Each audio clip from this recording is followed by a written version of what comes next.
কয়লা ধুইলে ময়লা যায় না। মেশকাতুন নবী সাহেব, খবর নিয়ে দেখেন, আপনার পূর্বপুরুষ দুতিয়ার লেংটি পড়েছিল, আর সেই দুতিয়ার লেংটি পড়া মানুষকে কালামা পড়িয়ে মুসলমানের লেবাস, সুন্নতি লেবাস, টুপি আর পাঞ্জাবি পড়িয়েছিলেন আমার হুজুর সৈয়দনা গরিবে নওয়াজ খাজা বাবা। যার কারণে সিন্নি কাইলেন, মোল্লা চিনলেন না। গরিবে নওয়াজ না হলে এই দেশে ইসলাম পাইতাম না আমরা।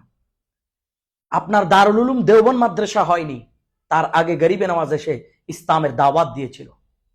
গরিবে নওয়াজ বুয়া নয়, আপনি বুয়া, আপনার 14 গোষ্ঠী বুয়া। গরিবে নওয়াজকে বুয়া বলার আগে আপনি নিজেই চিন্তা করে দেখুন। আপনার মুরব্বী হাটহাজারী শফি সাহেব, উনি গরিবে নওয়াজের উপরে, ওনার তরিকতের উপর বায়াত করিয়েছিল, সিস্তিয়া তরিকতের উপর।